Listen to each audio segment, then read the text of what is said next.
Selamat datang di seri 10 Bedah Ulang Undang-Undang Desa bersama saya Muhammad Firdaus, dosen ilmu pemerintahan, bersama dengan narasumber yang sangat luar biasa. Beliau Ketua STPMD APMD Yogyakarta, Bapak Sutoro Eko. Sahabat desa, di seri ini kita akan membahas tentang perangkat desa. Nah, perlu kita ketahui bersama bahwasanya perangkat desa itu terdiri dari sekretariat desa, dari pelaksana kewilayahan, dan pelaksana teknis. Nah, lalu yang ingin saya tanyakan Pak Toro, ini kan sudah ada dari dulu. Nah, kemudian apa yang membedakan Undang-Undang Desa Nomor 6 Tahun 2014 dengan peraturan sebelumnya terkait dengan perangkat desa ini? Ya, beberapa hal ya, terutama ini ya, masa jabatan. Masa jabatan itu kalau dulu itu kan bervariasi. Ada yang diangkat sampai umur 65 tahun. Ada yang mengikuti jabatan kepala desa, ganti kepala desa, ganti perangkat. Lalu ada yang 20 tahun. 20 tahun itu artinya ketika seseorang menduduki posisi perangkat itu umur 30, berarti umur 50 tahun itu berhenti. Kemudian Undang-Undang Desa dibuat sampai batas usia 60 tahun. Ini dalam rangka untuk pertama melindungi perangkat desa dari kesewenang-wenangan kepala desa. Kemudian yang kedua untuk menjaga kesinambungan. Jadi jangan sampai nanti misalnya kalau ganti kepala desa, ganti perangkat itu kan datanya bisa dibawa pergi oleh misalnya oleh sekretaris desa gitu. Jadi poinnya ada di sana, dan memang kalau sebelumnya juga itu sekdes diisi PNS, dan dulu prakteknya sekdes yang sudah ada itu diangkat menjadi PNS pada tahun 2007. Itu ada sekitar 40-an lah, dari 70-an itu yang memenuhi syarat diangkat. Terus kemudian di Undang-Undang Desa itu dikosongkan dan dalam perjalanannya sekdes yang PNS itu ada yang ditarik, tapi tetap ada yang dipertahankan gitu ya. Ya. Nah, beberapa desa atau wilayah saya dengar cerita itu kan masih ada yang ganti kepala desa, ganti semua perangkat desa. Ya, itu banyak itu banyak tempat, dan itulah yang diadvokasi oleh PPDI ya, Persatuan Perangkat Desa Indonesia. Di kampungnya dia itu ada banyak. Nah, ini diadvokasi, tetapi ini itu tetap jalan dan kurang ada semacam perlindungan atau advokasi yang dilakukan oleh para pihak gitu. Kalau itu sih pada sisi pelaksanaan, bukan pada sisi aturan ya. Dan kemudian juga ada ini ya, peran camat. Ini yang baru ya, yang baru ya. Ada peran camat untuk konsultasi camat. Jadi satu-satunya poin yang disebut oleh Undang-Undang Desa tentang camat itu pada sisi pengangkatan dan pemberhentian itu. Nah, lalu kalau di Jogja sendiri kan sudah ada perdanya terkait dengan hal itu. Itu bagaimana di daerah-daerah lain yang kemudian bisa mengagregasi agar terciptanya perda tersebut untuk melindungi perangkat desa? Ya memang kalau sudah ada keputusan ya, katakanlah ini perangkat yang sudah duduk, lalu kepala desa baru, kemudian ini perangkatnya diberhentikan, solusinya hanya pakai hukum administrasi negara, yaitu PTUN gitu. Ini yang memang harus dipatuhi gitu. Nah, oleh karena itu kan sebenarnya kepala desa itu mau mengangkat, mau memberhentikan kan pakai konsultasi camat dulu. Termasuk memberhentikan, tapi ini kan nggak jalan gitu. Nah, jadi memang ini saya mengikuti perjalanan ini, ada 3 perkara penting sebenarnya soal pengangkatan ya. Yang pertama itu tadi ya, kuasa kepala desa. Memang dalam undang-undang dikatakan bahwa kepala desa punya kewenangan penuh untuk mengangkat para perangkat desa itu tentu dengan mekanisme konsultasi camat. Dalam praktek lalu kepala desa ini ada yang semena-mena. Ada yang semena-mena. Terus kemudian ini memang harus kita dudukkan bagaimana yang namanya kewenangan kepala desa itu disambung dengan ada mekanisme pengangkatan itu.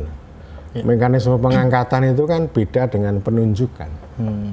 Agak beda. Jadi kan kita itu mengisi pejabat itu kan ada yang secara politik dipilih, ada yang kemudian ditunjuk. Kalau ditunjuk itu ya nggak usah pakai mekanisme apa-apa. Kamu saya tunjuk menjadi sekretaris desa. Ini yang nggak boleh, nggak boleh. Lalu yang ketiga itu mengangkat. Mengangkat itu ada mekanisme harus seleksi sesuai kompetensi, sesuai kapasitas gitu ya. Nah tentu juga harus disesuaikan dengan apa yang dikehendaki oleh kepala desa. Jadi ini problem pertama ini bagaimana kita mendudukkan kepala desa, dan dalam praktek itu banyak kepala desa juga ini ketika ini ada seleksi secara administratif yang ketat tanpa titip-titipan begitu. Ini banyak kepala desa yang protes. Lalu otoritasku ada di mana? Kewenanganku ada di mana gitu. Kemudian yang kedua ini melalui problem kedua seleksi ya. Ini seleksi ini kan macam-macam ini. Ada yang menghasilkan orang-orang yang pintar secara akademik, tapi sifat kepamungannya nggak muncul, misalnya. Lalu juga ada, ini seleksi tetapi tetap ada titip-titipan. Lalu yang namanya seleksi secara administratif akademik ini hanya formalitas. Dan yang ketiga adalah camat itu sendiri. Bagaimana kita mendudukkan soal konsultasi? Memang secara formal di aturan yang sudah ada, ini memberikan rekomendasi secara tertulis. Memang kalimatnya itu bukan persetujuan, tapi rekomendasi secara tertulis. Dan ini seperti halnya kalau sekda kabupaten itu kan harus dikonsultasikan oleh bupati kepada gubernur. Nanti sama juga sekda provinsi itu gubernur dengan pusat gitu. Ini memang prakteknya bisa beraneka ragam. Di Jogja yang sudah kita layani di Sleman, di Kulon Progo, di Bantul, itu camat itu Tutwuri Handayani. Nah itu pakai mekanisme seleksi penuh. Nah seleksi penuh yang sudah jalan ini artinya mengurangi otoritas kepala desa. Dan yang kedua lalu ya akhirnya yang namanya konsultasi ini tidak banyak berperan gitu. Ada di tempat lain misalnya para kepala desa protes. Ini nggak perlu ini pakai konsultasi, karena konsultasi itu akhirnya ya hanya menjadi alatnya bupati untuk mengendaki siapa-siapa yang jadi perangkat desa, orang-orangnya bupati, lalu operatornya camat. Jadi misalnya kejadiannya begini, kepala desa mengusulkan 2-3 dari sekian calon kan, ya 2-3. Lalu camat akan memilih salah satu kan. Nah kalau yang dipilih nomor 2, nomor 3 itu bisa menimbulkan gejolak. Dan itu ada yang terjadi seperti itu juga ada. Nah oleh karena itu ketika kita diskusi semacam ini, saya dengan Ari Sujito dan teman-teman, memang 3 perkara ini harus kita dudukkan. Satu itu dengan etik. Etik itu seleksi secara akademik. Itu penting itu. Perlu dikasih semacam bobot. Misalnya kita kasih bobot 50%. Ya 50%. Jangan 100%. Lalu yang kedua itu otoritas kepala desa, otoritatif. Kepala desa tentu akan memilih orang yang baik, orang yang pintar, tapi juga bisa dipercaya, orang yang loyal sama dia. Lalu yang berikutnya konsultasi camat ini namanya normatif. Jadi fungsi konsultasi camat ini normatif dalam pengertian supaya proses semuanya itu prosedural gitu. Pokoknya normatif sesuai prosedur, jangan sampai menyimpang. Nah, yang otoritas kepala desa itu bisa dinilai 40%. 40%. Lalu yang 10 apa? Yang 10 itu pengabdian. Perlu dihargai juga ini pengabdian. Karena ini termasuk untuk mensiasati ini loh apa namanya keputusan Mahkamah Konstitusi bahwa calon perangkat desa itu ya warga negara Indonesia bukan orang lokal, disasati gitu kan. Kalau orang neneko itu orang datang itu dites pakai pengabdian. Dia pernah mengabdi enggak? Kalau enggak pernah mengabdi kan nilainya 0. Betul. Jadi nanti dari etik sama wawancara ini kan otoritas, nanti bisa dihitung misalnya si A dapat berapa, si B dapat berapa, maka nanti nilai tertinggi itulah yang akan direkomendasikan secara tertulis oleh camat. Jadi sebenarnya ini clear, kepala desa yang protes dengan sepenuhnya seleksi juga bisa terakomodasi, protesnya kepala desa terhadap konsultasi camat juga bisa diatasi begitu. Tapi juga tidak semata-mata otoritas kepala desa.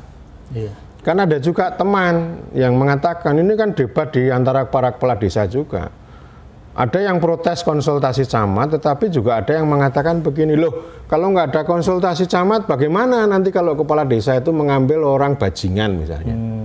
Itu, jadi semuanya dijaga. Artinya kalau sepenuhnya kepala desa ya dia akan bisa juga menyimpang gitu, menyimpang etik gitu ya, menyimpang sama norma gitu.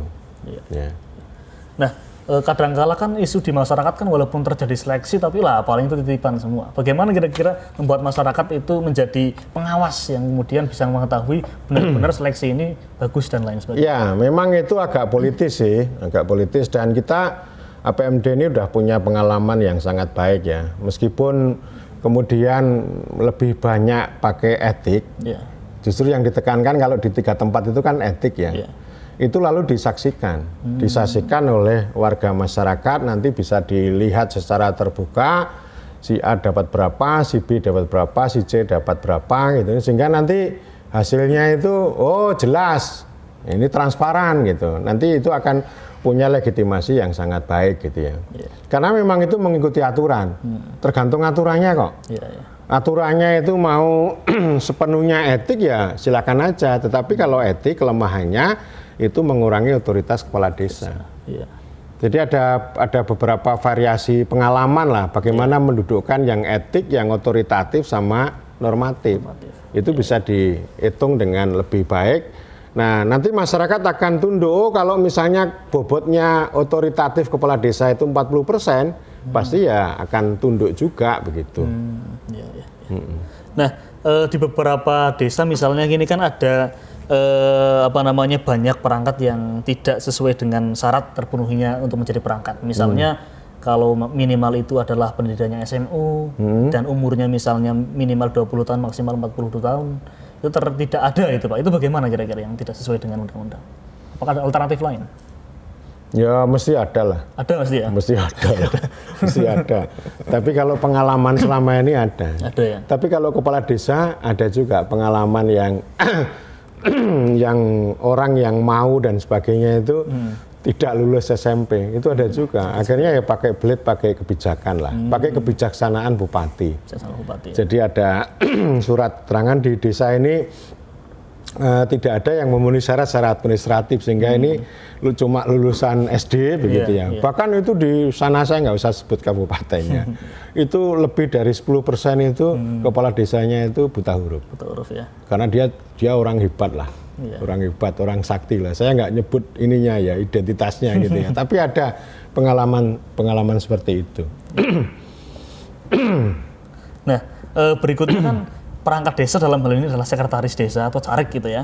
Itu ada yang mengatakan sebagai the real power atau yang berkuasa di desa gitu ya. Dan kades itu atau lurah itu ya cenderung mengekor ke caleg ini. Lalu bagaimana untuk mendudukkan itu sebenarnya? Ya, saya sering mengalami begitulah.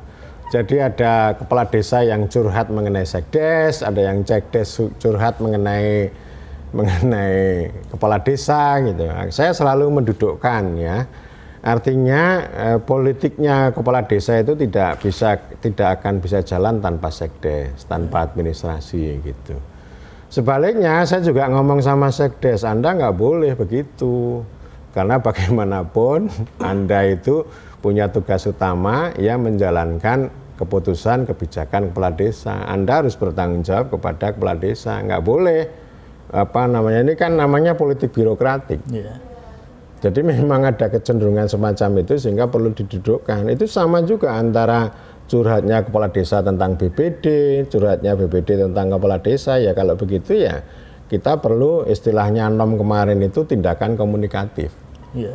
Itu penting lah, apapun itu tindakan komunikatif, kuasa komunikatif itu ini ya bisa menjadi solusi untuk menemukan jalan tengah di antara perbedaan.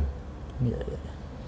Nah, ada yang ini soal ini ya, soal status. Ini yang sedang rame gitu kan, soal status perangkat desa ini. Kan kami ini buruh enggak gitu kan.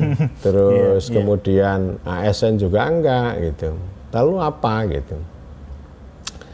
Nah, saya ini pernah membedakan begini. Perangkat itu adalah organisasi. Perangkat itu adalah organisasi. Misalnya begini, organisasi perangkat daerah. PD. Ya. Jadi perangkat desa itu organisasi. Ya. Oke. Terus kemudian yang kedua itu adalah ini jabatan. Ya. Ya, sekdes itu kan jabatan, kemudian kadus itu juga jabatan gitu kan. Yeah. Jabatan administratif sifatnya. Lalu yang ketiga itu soal status. Sebenarnya perangkat desa itu ya karena dia organisasi maka dia tidak bisa dikatakan sebagai status. Yeah. Lalu statusnya apa? Makanya undang-undang ini kalau mau revisi perlu menegaskan. Jadi di dalam undang-undang desa itu kan hanya disebut satu kali aparatur. Yeah. Itu ada di pembinaan atau apa ya, saya agak lupa gitu. Tetapi istilah aparatur itu biasa digunakan oleh Kemendagri. Ya, meskipun dalam undang-undang desa itu sebenarnya cuma sedikit. Yang lebih banyak itu istilah perangkat. Karena itu usul saya ya dia itu aparatur namanya. Sama juga ada aparatur sipil negara, ada aparatur desa. Ya. Nah, para perangkat desa mengusulkan bagaimana kalau aparatur desa ini nanti diatur dalam revisi Undang-Undang Nomor 5 Tahun 2014 tentang aparatur sipil negara. Wah, kalau itu saya belum punya pendapat nih. Iya, iya. Itu karena kalau nanti arahnya ke sana itu jadi birokrasi. Iya, betul. Jadi agak repot. Sama juga dulu ketika sekdes di PNS kan itu kan harapannya efektif gitu kan. Iya, iya. Tapi ternyata yang terjadi birokratisasi. Betul, betul. Terus ini terjadi penguatan kuasa birokratik sekretaris desa. Iya. Karena dia merasa aku PNS kok. Saya ini PNS, saya tanggung jawabnya itu ke atas gitu. Iya. Dia nggak nyadar bahwa dalam undang-undang dikatakan bahwa sekdes itu ya dia itu bertanggung jawab kepada kepala desa. Lalu ada yang ngomong ini sudah bergulir ini. Ya silakan aja lah, nanti ini semuanya bisa dikaji. Pakai undang-undang tersendiri tentang aparatur pemerintah desa. Meskipun itu pasti akan terjadi pemborosan dan maksud saya nanti malah justru akan terpisah dari roh desa. Karena ini distinct betul ini yang namanya perangkat desa itu distinct. Artinya mereka penting untuk memiliki kapasitas dan kompetensi di dalam aparatur desa, tetapi fungsi ini loh, istilah pamong itu loh. Meskipun ya itu istilah pamong itu kosakatanya pamong gitu ya. Meskipun ini Jawa gitu ya, tapi kan ada istilah-istilah lain atau sebutan lain itu spiritnya itu tidak hanya administratif. Iya. Jadi kerja-kerja mereka itu tidak hanya di kantor desa. Betul. Tetapi yang lebih banyak itu bahasa Jawanya itu pandum lan pandom. Pandum itu memberikan arah, pandum itu berbagi, kalau pandom itu memberikan arah. Sehingga mau tidak mau yang namanya para perangkat desa sesuai bidangnya masing-masing ini juga harus tidak hanya bergulat dengan kantor, dengan kertas, tapi juga bergulat dengan berbagai pihak yang ada di desa itu gitu. Sama juga kritik saya kepada para kepala desa yang gandrung dengan digital gitu ya. Saya katakan, Anda kepala desa itu pejabat politik loh, bukan pejabat digital. Saya tidak akan bangga kepada kepala desa yang memamerkan digitalisasi. Saya baru bangga ketika Anda itu istiqomah, duduk tegak lurus sebagai pejabat politik yang bergulat bergelut dengan rakyat, dengan hajat hidup orang banyak gitu. Yeah. Sama juga kalau kita bicara tentang reformasi birokrasi kalurahan di DIY, jangan memandang kalurahan atau desa itu dengan sudut pandang kelurahan. Yeah. Itu akan terjadi birokratisasi. Jangan memandang reformasi birokrasi kalurahan dengan cara pandang pelayanan publik. Agak beda. Iya. Nanti pelayanan publik itu akan terjadi distorsi hanya berurusan dengan 52 surat.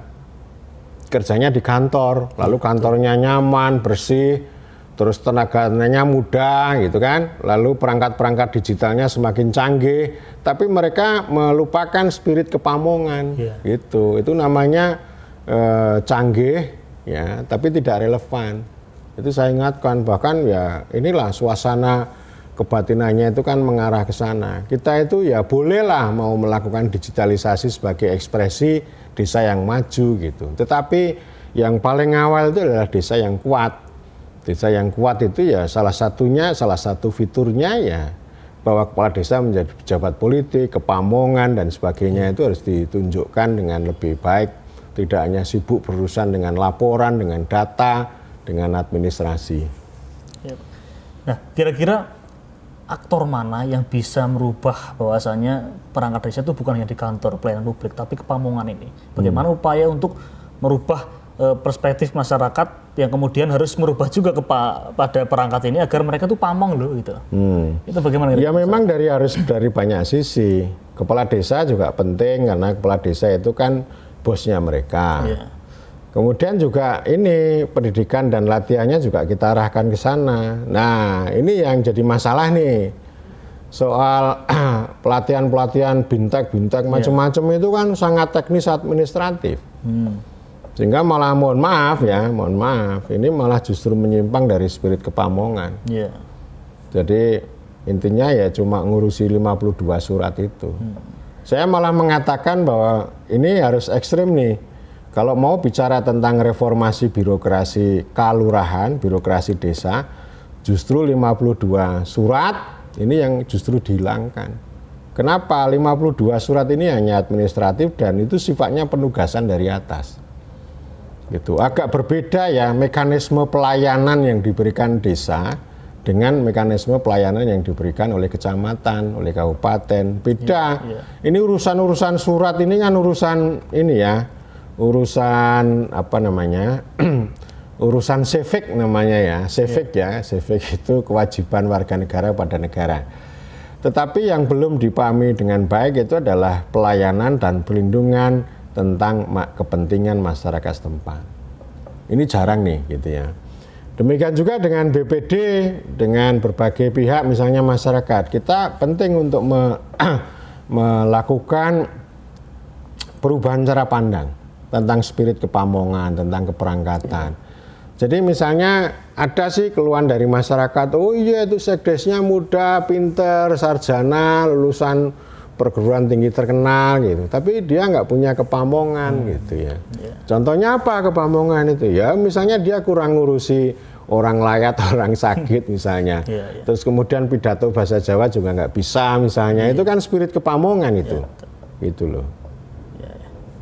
Nah, di dalam tugas-tugas perangkat desa itu kan ada juga di dalam apa namanya struktur organisasinya itu ada yang pola minimal, pola maksimal gitu ya. Ada kaur pelayanan, kesejahteraan, pemerintahan, kaur umum, TU, keuangan dan perencanaan. Nah, ini apakah perlu ditambah kaur lagi agar ada spirit kepamongan yang kemudian bisa itu akan selalu ini ya, pertimbangannya efisiensi. Selalu begitu. Sesuai kemampuan keuangan desa. Ya. Jadi lalu dibuat pola minimal, ada, saya agak lupa itu Permendagrinya itu kan kategori desa swadaya, swakarsa, swasembada itu masih dipakai. Kalau swasembada bisa maksimal. Dulu waktu menyusun PP 43 itu kan saya terlibat, dan waktu itu pembicaraannya belum tuntas gitu ya. Saya sebenarnya mengusulkan sejumlah hal. Termasuk ini yang belum kita bicarakan ya, ini soal standar ini loh, standar remunerasi ya, siltap, siltap dan tunjangan, nanti kita bahas lah itu ya. Lalu yang kedua itu soal struktur. Jadi gini, sekretariat itu kan dipimpin oleh sekdes. Lalu dia itu punya unsur staffing namanya KAUR. Jadi KAUR itu sebagai penunjang sekretariat. Saya kan usulkan misalnya begini. Ada di situ kan KAUR umum. Itu yang nanti ngurusi logistik administrasi di dalam kantor desa itu. Yang kedua, saya mengusulkan KAUR data dan informasi. Nah ini yang belum ada ini, belum bisa ini. Ini kan luar biasa ini, permintaan data dan informasi ini, tapi nggak masuk ini. Bisa juga nanti KAUR kesra, KAUR terserah lah. Tapi ini yang saya belum goal ini, yang KAUR data dan informasi. Gitu ya. Ini penting ini. Misalnya desa mau bikin web, bikin sistem informasi, bikin apa ya KAUR ini. Gitu. Dia unsur staffing. Nah lalu kalau yang teknis itu kan kasih, kasih itu kan bisa kalau maksimal 4, 2 bisa 3 lah. Itu kita sesuaikan dengan bidang kewenangan desa. Misalnya kepala seksi pemerintahan, kepala seksi pembangunan, kepala seksi kemasyarakatan, kepala seksi pemberdayaan gitu. Ini kan 4 nih gitu ya. Baru kemudian yang wilayah ada duko-duko. Nah. Duko ini sifatnya community dan disitulah berlaku namanya subsidiarity. Di dalam konteks masyarakat Jawa saya mengatakan bahwa duko itu, ya, kepala dusun itu orientasinya kemasyarakatan. Itu pirukunan lah, menjaga kerukunan, gitu ya. Karena dia itu kan nggak punya kantor, nggak punya stempel dia. Jadi bukan administratif. Meskipun dalam praktek yang namanya dukuh kepala dusun ini banyak membantu secara personal ngurus administrasinya warga, ngurus KTP, ngurus sertifikat, ngurus banyak banget gitu. Jadi intinya begini, kalau kepala desa itu dimulai dari pemerintahan, pembangunan, pemberdayaan dan kemasyarakatan, tapi kalau kepala dukuh atau kepala dusun itu dimulai dari bawah, yaitu kemasyarakatan, pemberdayaan, pembangunan, dan pemerintahan. Jadi sifatnya begitu. Nah ini urusan orang, saya kan pernah ngobrol ya di DIY ini ya, konteksnya di DIY. Penting misalnya untuk pelayanan itu, kalau sudah desanya sudah mampu, masing-masing dukuh itu punya ambulans. Kan ada juga yang sudah jalan itu, meskipun tidak semua dukuh punya ya, tidak semua dusun punya ambulans untuk melayani warga lah gitu ya. Kemudian ada orang tengkar. Orang tengkar itu bisa macam-macam. Kalau teman kemarin yang di Kebumen itu ada Jaka Rabi karo Randa ribut gitu kan. Jaka tahu tuh? Jaka. Randa tahu? Iya, tahu. Janda. Nah itu ada keributan gitu. Akhirnya kepala dukuh yang beresi. Kalau nggak selesai maka naik pada kepala desa, itu namanya namanya subsidiarity itu begitu gitu. Tapi fungsi kemasyarakatan itu yang harus paling utama dijalankan oleh kepala dusun. Gitu. Nah, terus yang selanjutnya Pak Toro, ini kan terkait dengan beberapa isu terkait dengan kesejahteraan tunjangan ini dan itu dan lain sebagainya yang kemudian menjadi bola panas gitu ya dari perangkat desa. Pak Toro bagaimana ini? Apakah kesejahteraan mereka itu kurang? Iya kurang lah. Kurang ya? Ya memang ini variasi, sangat variasi. Di Undang-Undang Desa itu kan ada siltap dan tunjangan lain. Memang tunjangan lain tidak didefinisikan, tidak ada penjelasan. Nah lalu kelemahannya kan diserahkan kepada bupati. Itu delegasi ini yang selalu saya kritik. Nah kalau delegasi artinya ini ketentuan hukum yang belum jelas menjadi bisa kacau. Bisa ada distorsi dan nanti jadi arena politik negosiasi lagi. Ya. Dan dulu memang para perangkat ini memperjuangkan jadi PNS. Pemerintah sama DPR sepakat menolak. Lalu janjinya nanti kami akan perbaiki kesejahteraan Anda, ya, baik itu siltapnya, tunjangannya, asuransi kesehatan dan sebagainya itu kan dibantu. Nah, lagi-lagi karena ini ada distorsi pelaksanaan pasal 66 Undang-Undang Desa, itu lalu duitnya itu dibebankan pada alokasi dana desa yang dari kabupaten. Ini banyak yang sedikit, banyak yang kurang gitu. Nah, teman-teman di Madiun sesumbar, kami ini sudah mencapai 20% nih ADD nih.